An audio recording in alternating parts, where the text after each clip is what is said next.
Know how it is. Know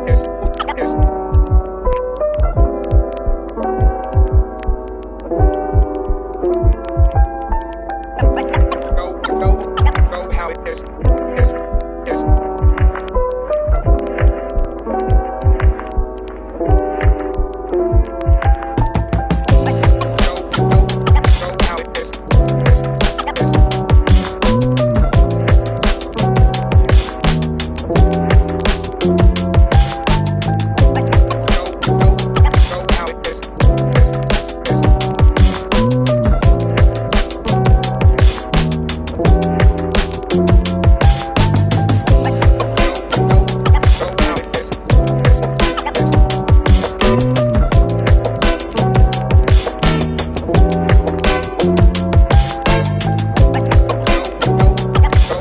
Start at 4, baby. Scott, what do we think, my boys? Oh my. Where did the rest of the team even go? We took all their bananas.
Good morning and welcome to Oceanside, California, home of the iconic Oceanside Pier, the California Surf Museum, Marine Corps Base Camp Pendleton, and today, host city of the 2025 Athletic Brewing Ironman 70.3 Oceanside. This is catch on to the back of a pack and it also being a wetsuit swim, but it's a very physical start as we get ready to send off our men's professionals at the 2025 Athletic Brewing Ironman 70.3 Oceanside. And Craig, they're off.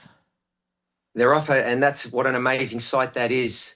You mentioned the swim here. It's in the harbour, which is sheltered, but it can get a little bit of swell through much to the front end dynamic of this race. Well, let's talk about a couple of them. We've got Kevin McDowell, Seth Ryder coming up off of his appearance at the Olympics last year. He ought to be up. What's up, everybody? back with me, Tommy Doubleday. We are now almost 2 weeks post Oceanside. I apologize for the long distance between the race and the video. It was super busy when I got back from Oceanside. Had to get caught up on some work that I should have done in California, had a couple doctor's appointments, and then training got started right away. So it was super busy kind of once I got back the Monday after the race. I got real microphones, which is exciting. So this video should be a little better audio-wise. I apologize for the really loud birds around me. Hopefully they don't get picked up too much, but not a whole lot I can do about that. But yeah, so we were in Oceanside for about 2 weeks. I got out there Tuesday, the 25th, but we didn't race until 2 Saturdays after that. I was there for 2 weeks. 1 week was about a training camp with the Girona Racing Academy, and then the second week was, of course, race week, getting ready for that. Training camp was super fun. Got to bike around the area, the San Diego County area, which is really pretty. A lot of coast riding, which was really great. A little bit of running, which was fun on the actual run course for the race. So that was great to kind of see that ahead of time. And then swimming was interesting. We actually swam in 3 different pool lengths while I was there for 2 weeks. 25 yard, the typical 50 meter, still pretty normal. And then a 30 meter, so like 33 1/3 yards, which my Garmin surprisingly had a setting for. I guess that's typical somewhere. I'd never seen it before, but that was kind of fun to swim in. Got used to it pretty quick. It was, pretty much just a little bit longer than 25 yards, but didn't feel that strange. Yeah, the training camp was great.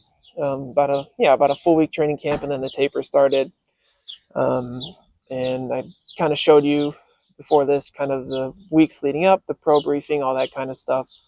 Going to that a little bit, the pro briefing was kind of crazy. It was mandatory, so all the big names were there, and me and my teammates were sitting around kind of looking at all the hot shots that we knew who'd been around for a while doing, and that was really cool. Didn't get a chance to talk to them too much. We were just the meeting was pretty long, and we were focused on that. Got our professional headshots done, which is pretty cool from Ironman, so those look great. And then, yeah, we just got ready to rock for race day. So the race, I didn't really post too much about it. If you follow me on Instagram, it did not pan out the way that I thought it would. I actually ended up with my first career DNF, which was incredibly disappointing, but also a learning opportunity. I think every race is a learning opportunity, but this one was far more so. So we raced Saturday, right? Saturday, yeah, sorry. I woke up Thursday morning with a pretty gnarly stomach bug, which I was hoping was just kind of some nerves. We were getting close to the race.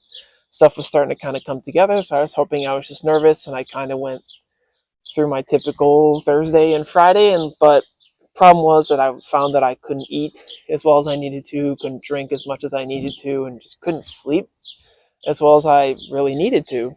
That kind of screwed me up Thursday, Friday. But I was just kind of sticking with, it's just nerves. It'll be fine. We'll be good. So come around Saturday morning on race day, my stomach was still bugging me a bit. But it's just same thing. It's nerves. It'll be fine. Second the gun goes off, we'll be good. Fortunately, that was not really the case, but I'll get into that for a second. First, the swim. The swim was actually really good. Not really good, but it was pretty solid. I came out about 24:16 was the final cut, which put me in 23rd, which was pretty good. The swim start was a little interesting. We started in the water, kind of lined up through the harbor, and then we just went.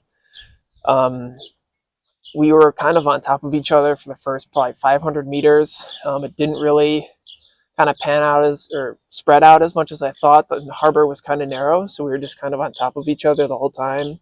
Thankfully, with it being in the harbor, the water was super calm, which was great. I actually was getting a little annoyed at one point. I had someone swimming on top of me.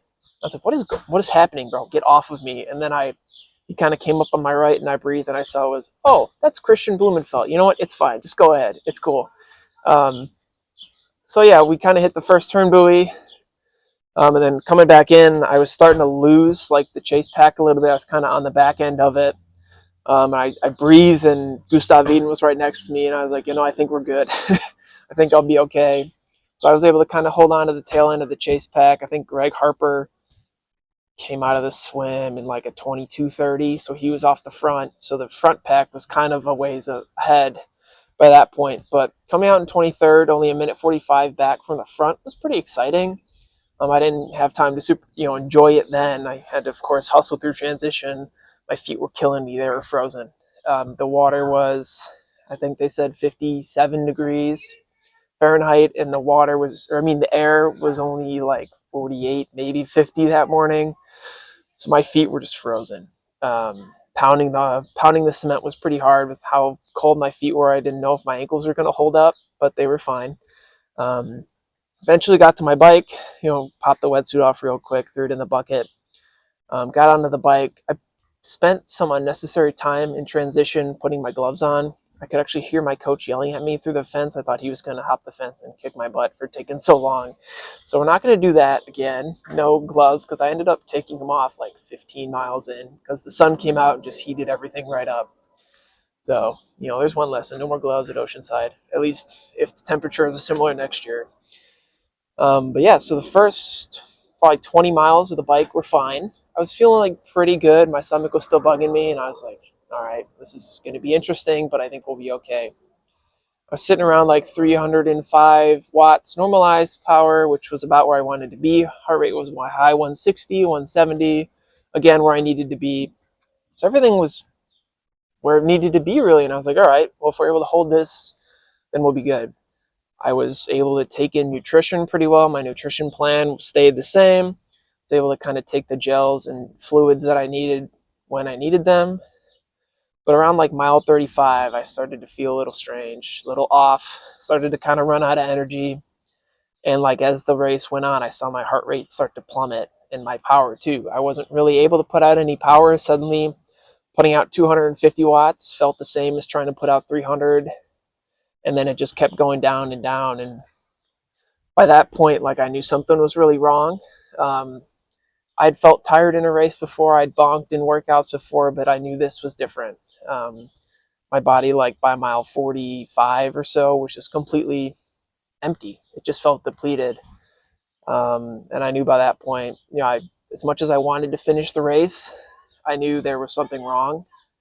And I took into consideration the rest of the season, my health, just generally. And I just decided kind of towards the end of the bike that I didn't think I was going to be able to run. And I think that was probably the best decision to stop running, or to stop the race and not run. So I was able to kind of finish the bike. My teammates ended up catching up to me, and they were, of course, positive and were trying to get me going. And every time they passed me, I was just like, look, man, something's wrong. Like, I don't know what's going on. Eventually made my way into T2, hopped off my bike, started jogging, and I ended up slowing to a walk. My energy was completely just down to zero. I was like, all right, I think this is it. I hit my transition rack, kind of leaned on the rack for a minute, and I just was rapidly getting lightheaded. I was getting like tingling all through my arms, through my hands. And I decided to call the race. It was a tough decision. I'd never called a race off completely before. I'd had tough days, but I'd always finished the race. And I kind of set a goal for myself that I would never DNF a race, but ultimately that's not realistic.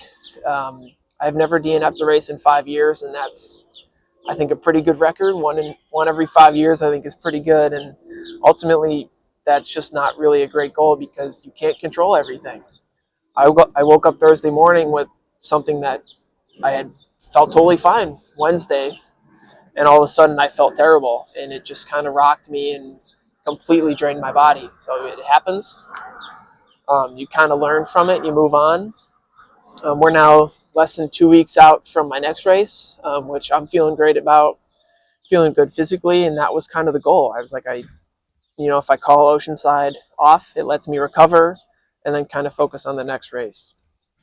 So yeah, it was incredibly disappointing. The emotions were flying around. My dad actually somehow made his way into transition, snuck in through the fence somehow, and because my parents were down on the run course waiting for me to come out, and I never did.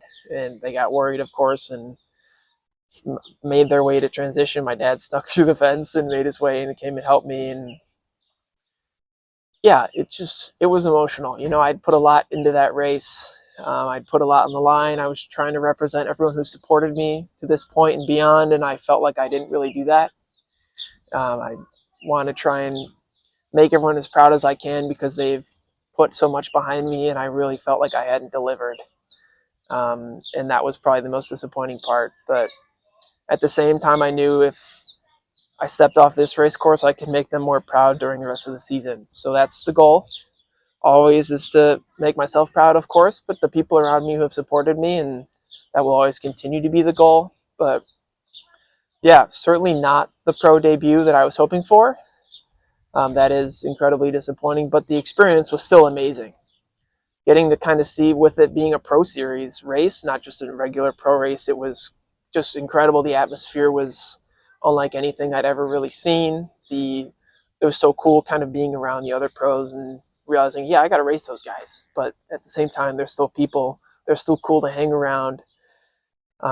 Christian Blumenfeld was making fun, and we had some funny shirts for our team, and he was poking fun at us at one point. And, you know, it's still a great 2 weeks in Oceanside. I'm still thankful for that experience, and I really want to go back next year. You know, a little bit of redemption I think would be great.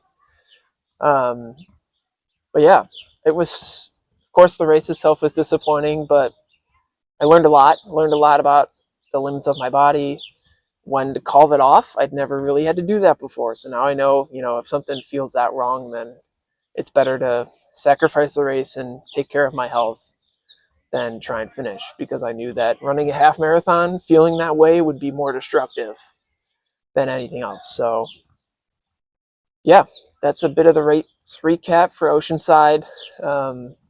I will try and keep you updated, of course, through the rest of the season as more races come up. The next race I have is actually White Lake Pro in White Lake, North Carolina. It's not a full Ironman race. It's a bit smaller. So it'll be a kind of a different atmosphere, which I'm looking forward to. It's still the same 70.3 distance, but that should be great. That is May 3rd. So we're going down for that in a couple weeks here. But yeah, 70.3 Oceanside. Lessons were learned. No regrets were made. You know, there was just some of the stuff was just not in my control, and that's okay. And we'll go on to the next one. Since then, I think I've clocked about 43 hours of training in the 2 weeks that I've been home. This was a great week. I ended up doing 24 hours this past week. It's now Sunday. So that was great, and just going to keep cruising. And then we're going to head to North Carolina, get that race done, try and have, of course, a better result than Oceanside, and then Eagleman, 70.3 Eagleman, which is another Pro Series race in June. And then we'll keep going from there. But thanks for sticking around with me. If you watched it this far, I appreciate it. Tried to take some suggestions from the last video and kind of improve this one, but I always appreciate more. If you have them, please leave them in the comments or send them to me any way you can. I'll see you next time.